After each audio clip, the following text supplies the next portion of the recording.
I am Gufran Hussain. Welcome to my YouTube channel IGNOU education. आज के इस video में मैंने ये दिखाने वाला हूँ कि इग्नू एजुकेशन में जो भी बच्चा ग्रेजुएशन कर रहे हैं हिस्ट्री ऑनर्स से चाहे किसी भी ऑनर्स से, तो उसमें इस विषय का मुख्य उद्देश्य है जिसका नाम बोर्ड पे लिखा हुआ है, आप देख सकते हैं, BSHF 101। ये बुक्स हमें जो बाय पोस्ट हमारे घर पे भेजा गया है वो बुक्स का वीडियो है, और आप गुल्ली बाबा पब्लिकेशन का गाइड लेते हैं, लेने के बाद एग्ज़ाम देते हैं, उसको रख देते हैं। तो उससे पहले आपको ये बुक्स देखना बहुत अति आवश्यक होगा। और इसके पहले वाले वीडियो में मैं बता चुका हूँ कि इग्नू का जो भी बुक्स आते हैं उसमें पहला बुक्स में एक बुक्स आता है, उसका नाम है कार्यक्रम दर्शिका। उसमें इग्नू का जो भी सिलेबस है उसका सब कोड दिया रहता है। उस कोड को आप एक मर्तबा ज़रूर देखें। उस कोड को देखने से आपको ये फ़ायदा होगी कि असाइनमेंट लिख के जमा करेंगे तो उसमें कोड की ज़रूरत होती है, और जब आप पेपर देंगे तो उस कोड का ज़रूरी होगा। तो उस कोड को और से देखें। उस कोड को कार्यक्रम दर्शिका पुस्तक में ब्यौरा दिया गया है, जो भी हो, समाजशास्त्र हो, इतिहास हो, भूगोल हो, सबका अनांश दिया हुआ है, उसका सबका कोड दिया हुआ है, उसको आप अवश्य पढ़ें। चलिए आते हैं अपने टॉपिक पे, BSHF 101। इसमें बुक्स आता है आपका 7 बुक है। BSHF 101 में सबसे पहले आप खंड देख लें। खंड 1 से 7 तक।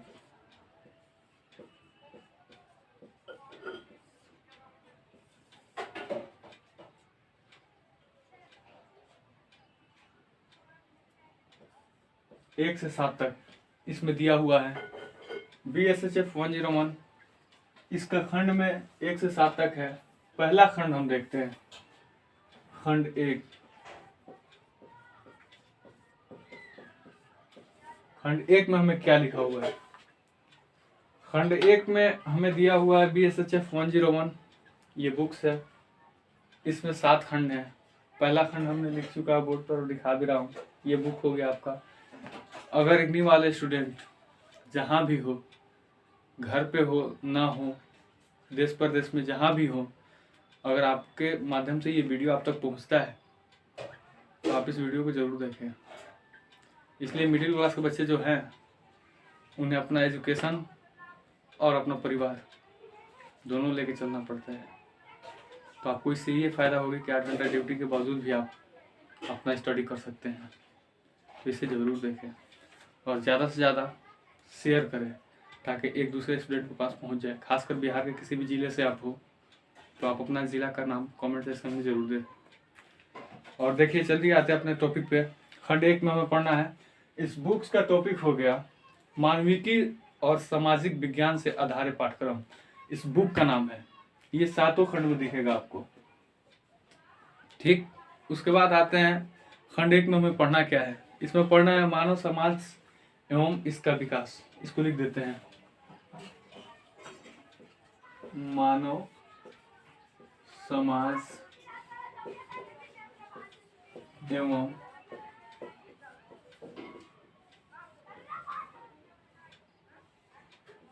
इसका विकास।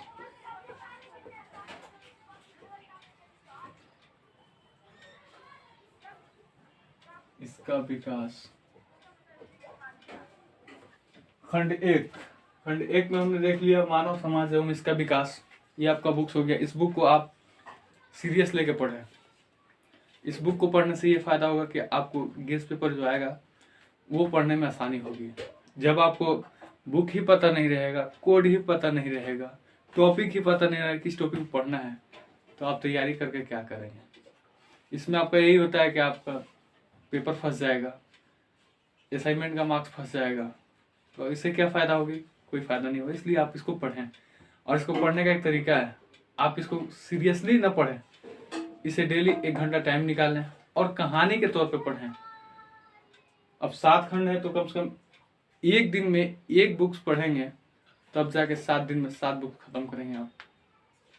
तो अब चलिए देखते हैं खंड 1 में मानव समाज एवं इसका विकास हो गया। अब इसके अंदर आते हैं इकाई। देखिए जो लिखा हुआ है, आपको बोर्ड पे भी दिखा दे रहे हैं, ये लिखा हुआ है मानव समाज एवं इसका विकास। इसमें इकाई आती है, खंड 1 में इकाई। इकाई 1 में आप देख लीजिए, मानव समाज का अध्ययन।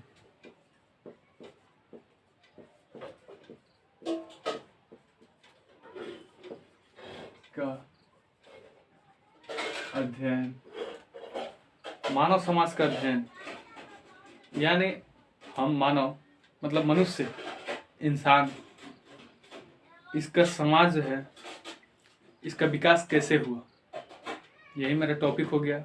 इकाई 1 मेरा एक टॉपिक हो गया। इस टॉपिक पे हमें देखना है मानव समाज में इसका अध्ययन। इसको देखने से पहले हम क्या करेंगे, इसको पढ़ेंगे तब ना समझ में आएगा। जब पढ़ लेंगे कहानी के तौर पे तो आपको आंसर देने में, आपको एग्जाम में बैठने में सहूलियत होगी। तो इसे अवश्य पढ़ें, इसलिए मैं बोल रहा हूँ। और दूसरा इकाई में हमें पढ़ना है इकाई 2 में क्या पढ़ना है, मानव जाति का विकास। मानव जाति का विकास, अब यही एक टॉपिक हो गया आपका, मानव जाति का विकास। वो जाति नहीं, धर्म कास्ट वगैरह हो गया, जैसे सिख ईसाई बौद्ध धर्म जैन, ये नहीं पढ़ना है। मानव जाति का विकास यानी मैं मनुष्य हूँ, मैं मानव हूँ, मेरा विकास कैसे हुआ। आगे के वीडियो में मैं हिस्ट्री का जब क्लास कराएंगे ना, उसमें आपको दिखा हुआ है किस तरह से कि मतलब मानव का विकास कैसे हुआ। उसमें मतलब लिखा हुआ है, हम खुद का स्टडी किए हुए हैं कि एक जैसे उल्का पिंड गिरने वाला थे, आज से 1 साल पहले आप सुने होंगे कि उल्का पिंड गिरने वाला है। तो उल्का पिंड की तरह आज से मतलब 16,000 वर्ष पूर्व पहले इस पे गिर चुका है। जब हिस्ट्री पढ़ेंगे ना तो उसमें एडी होता है, एडी, बीसी का मतलब हो गया बिफोर क्राइस्ट। तो जब एडी बीसी पढ़ेंगे तो जैसे ईसा का जन्म हुआ 0, इससे पहले और इसके बाद, ये जन्म से पहले हो गया, ये जन्म के बाद हो गया। तो उसमें आप पढ़ेंगे तब समझ में आएगा।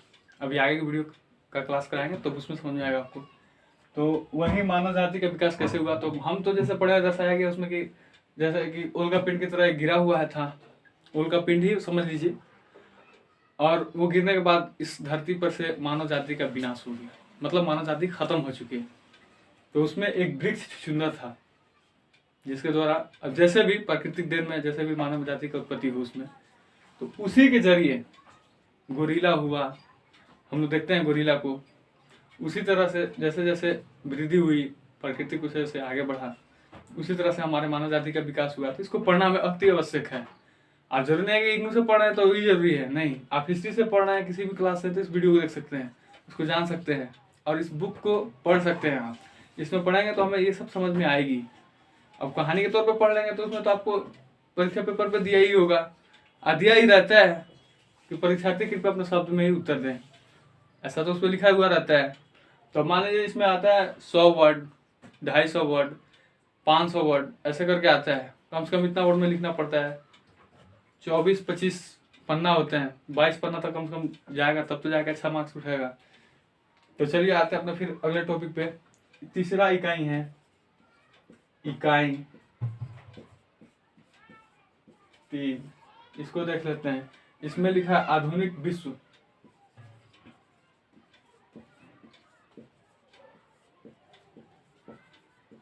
आधुनिक विश्व का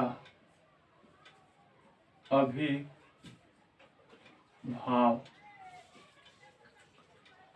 और चौथा इकाई है इकाई 4, उत्तर औद्योगिकी समाज।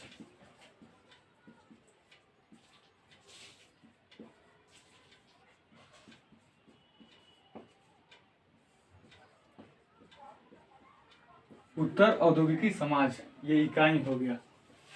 इसे हमें देख लेंगे। ये खंड 1 में हमें पढ़ना है क्या, मानव समाज एवं इसका विकास। उसके बाद इसके अंदर में इकाई आते हैं, 4 इकाई हैं। ये चारों इकाइयों को याद रखेंगे तब तो समझ में आएगा कि हम बुक कौन सा पढ़े हैं, बुक्स कौन सा पढ़े हैं, कौन सा टॉपिक से क्वेश्चन आया है। इसको पढ़ेंगे तभी। अभी आप देख लीजिएगा कि इग्नू का एग्जाम आप जब भी दे रहे हैं तो उसमें 50% जो है कि सवाल आपका असाइनमेंट से आएगा, उसका भी वीडियो अपलोड होगा। सब्र करें, सब जाएगा, धीरे धीरे सब वीडियो जाएगा। अगर आप इग्नू से हैं तो जरूर से जरूर इस चैनल को सब्सक्राइब करें। यहाँ पे सिर्फ फॉर्म भरने का डेट और एग्जाम का फॉर्म भरा जाएगा, कब असाइनमेंट मिलेगा, सभी तरह का अगर जानकारी चाहिए इग्नू से रिलेटेड तो एक मेरा चैनल है, मेरा चैनल नहीं, मेरे गुरु जी का चैनल है इग्नू सिवान, महाकाल कंप्यूटर से प्रसिद्ध है, उसे आप जरूर देखें। वहाँ पे आपको ये फायदा होगा कि आपका इग्नू से जो भी पेपर है, एग्जाम कब होगा, एडमिट कार्ड कब आएगा, आई कार्ड कब आएगा, वो सब का जानकारी आपको उस वीडियो के माध्यम से मिल जाएगा। और स्टडी के लिए तो हम है ही, चल रहा है। अब आगे आप लोग का बढ़ावा से आगे बढ़े तो ही अच्छा होगा। तो चलिए देखते हैं फिर। इकाई 4 हो गया। इसमें पहला इकाई में मानव समाज एवं इसका अध्ययन, दूसरा इकाई में मानव जाति का विकास, तीसरा में हो गया आधुनिक विश्व का आविर्भाव, उत्तर औद्योगिकी समाज। 4 टॉपिक हो गया। इन चारों टॉपिक को आप लिख लीजिए, अगर पढ़ रहे हैं तो इसको लिख लेंगे तो अति बेहतर होगा। और अपने किताब को अपने सामने रखें। रास्ता दिखाना मेरा काम है, मेहनत करना आपका काम है, चलना आपका काम है कि आप कितना दूर चल सकते हैं। ठीक है, चलिए पहला टॉपिक देखते हैं हम।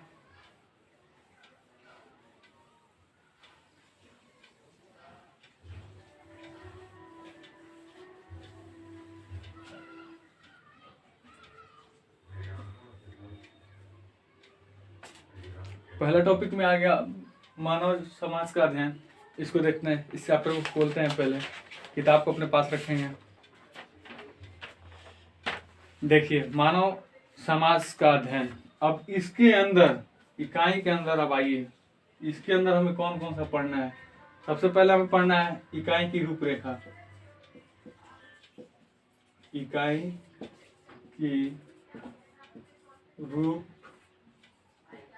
रूपरेखा, इकाई की रूपरेखा, इसमें आपको पढ़ना है। इसमें भी पॉइंट दिया रहता है 1.0। इसमें पहला पढ़ना है उद्देश्य। उद्देश्य मतलब मकसद, किस उद्देश्य से आप पढ़ रहे हैं इस किताब को, उसमें दिया हुआ है उद्देश्य। उसके बाद पढ़ना है प्रस्तावना। उसके बाद पढ़ना है समाज एक परिचय। उसके बाद पढ़ना है मानव सभी विधि का अध्ययन का केंद्र, अर्थ समझने हेतु जांच के कुछ तरीके। उसके बाद पढ़ना है भविष्यवादी अध्ययन का कुछ सीमाएं, कुछ कठिन प्रश्न, कुछ आवश्यक सलाह। उसके बाद कुछ आवश्यक सलाह, ये तो हो गया लगभग 7 टॉपिक। अब 7 टॉपिक के अंदर भी 2-3 टॉपिक आते हैं, उसको जब पढ़ेंगे तब समझ में आएगा। इसको किताब को रखें अपने सामने, अगर आ गया है तो, नहीं आया है तो भी जो बोर्ड पे लिखे हैं उस इकाई को आप लिख लीजिए। उस इकाई को लिख लेंगे तो बुल्ली बाबा पब्लिकेशन से आप मिलाएंगे, उसमें दिया हुआ रहता है। इसी चैप्टर को उसमें उतार के रखा हुआ है। आपको यूनिवर्सिटी फ्री में देता है, आपको अच्छा नहीं लगता है, आप क्या करते हैं, लेते हैं यूनिवर्सिटी के द्वारा बुक्स और लेके रख देते हैं। चलिए केस पेपर लेंगे, एग्जाम आएगा तो तैयारी करेंगे। मगर नहीं, आप किस आधार पर मेहनत कर रहे हैं, किस टॉपिक में मेहनत कर रहे हैं, उसको देखना जरूरी है। इसलिए आप इस किताब को जरूर पढ़ें। यूनिवर्सिटी आपको रखने के लिए नहीं दिया है, पढ़ने के लिए दिया है। यही होता है, हम तो खुद झेले हैं ना इस एग्जाम को।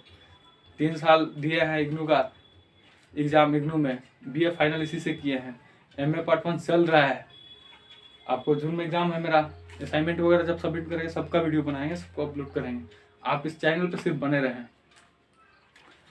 उसके बाद आप कुछ आवश्यक सलाह जो बोले थे और 7 पॉइंट है, मगर इसके अंदर में ज्ञान बनाम प्रचार, ज्ञान का नाम और प्रचार, ज्ञान बनाम प्रचार अपने शब्द में लिखा हुआ है। सामाजिक वास्तविकता और बहुपक्षीय स्वरूप। और उसके बाद 2 अनिवार्य संगठक, गांधी जी की सलाह। गांधी जी की सलाह अवश्य पढ़ें। इस सलाह को हमने गांधी युग में पढ़ा है। इसमें मतलब मेरा मेन ऑनर्स है हिस्ट्री। इग्नू से जो BA किए हैं उसमें हिस्ट्री से किया ऑनर्स, और एमए भी कर रहे हैं, वो भी हिस्ट्री से कर रहे हैं। और हिस्ट्री का क्लास मैंने अभी तक तो खान सर के पास किया लाइव क्लास। खान सर के पास लगभग 115 वीडियो हमने खाली सिर्फ हिस्ट्री का देखा है। तो ये आपको इसमें दिखाया जा रहा है गांधी जी की सलाह। हम लोग गांधी युग में गांधी जी की सलाह पढ़े हैं, ठीक है। अगर आगे वाले वीडियो में फिर जब हिस्ट्री क्लास चलेगा तो उसमें मैं आपको दिखाऊंगा। उसके बाद पढ़ना आपको सरास, शब्दावली, बोध प्रश्न के उत्तर। उसके बाद तो देखिए अब इसको जब इतना टॉपिक आप देख लेंगे तो ये आपको हो गया। सभी चैप्टर में यही दिखाया जाएगा, आप देख सकते हैं यही चैप्टर जो है इसी को सब में दिखाया जाएगा। खंड 1 में वही दिखाया जाएगा, 2 में वही दिखाया जाएगा, 3 में वही दिखाया जाएगा, 4 में वही दिखाया जाएगा। इसको पढ़ लें और हेडलाइंस जो मैंने लिखा था इकाई उसको पढ़ लें।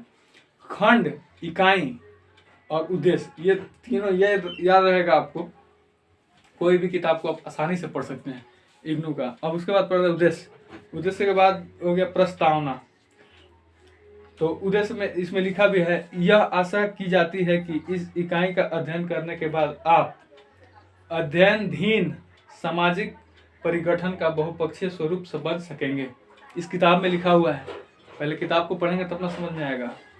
उसके बाद लिखा है इसमें टॉपिक है, कुछ ऐसे तर्क संगत साधनों के परिचय हो परिचरित हो सकेंगे जो वस्तु को देखने की परंपरागत प्रथा से बाहर निकलने का मार्ग दिखाते हैं।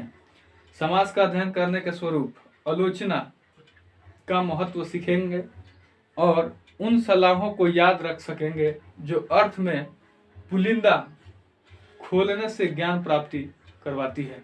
यह उद्देश्य है, इसको आप जरूर पढ़ें।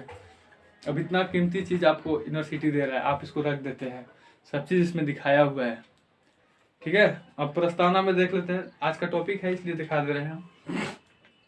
यह पाठ्यक्रम का परिचयात्मक इकाई जिसका लक्ष्य विद्यार्थी को उन उपयोगी सलाहों को परिचित कराना है कि वे समाज का अध्ययन किसी प्रकार का इसी प्रकार का यह सामाजिक वास्तविकता के अध्ययन और उनके जानने के लिए कार्यविधि में एक अभ्यास है। ये आपका उद्देश्य, पहले जो टॉपिक पढ़ाए थे उसमें उद्देश्य हो गया, दूसरे टॉपिक में प्रस्तावना हो गया। इसी तरह आपको सब जो है अब डिफिनीशन, यानी पूर्ण रूप से आपको सभी प्रकार को इसमें लिखा हुआ है, देख सकते हैं लिखा है। कुछ अन्य उदाहरण, इसको जब पढ़ेंगे तो इसको कहानी के तौर पर पढ़ेंगे। डेली 1 घंटा निकालें और एक बुक्स को खत्म करें। रास्ता तो हमने दिखा दिया, पहले खंड पढ़ना है, इकाई पढ़ना, उसका इकाई की रूपरेखा पढ़ना है।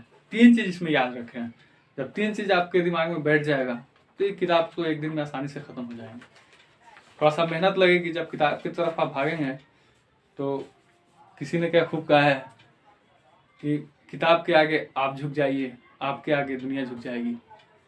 तो आप किताब के आगे झुकना सीखें। पहले 1-2 दिन इस वीडियो को देखें, देखने के बाद अपने किताब को निकालें और किताब को पढ़ें, तब समझ में आएगा कि पढ़ाई क्या चीज़ है। ज़रूरी नहीं कि आप नौकरी के लिए ही पढ़ रहे हैं, ऐसा कुछ नहीं है। आप एजुकेशन क्वालिफिकेशन अच्छा रहेगा तो आप समाज में बैठ सकेंगे, किसी से बात कर सकेंगे, इसलिए भी आपको पढ़ाया जा रहा है। चलिए मिलते हैं फिर इसी वीडियो के माध्यम से अगले बुक्स के साथ।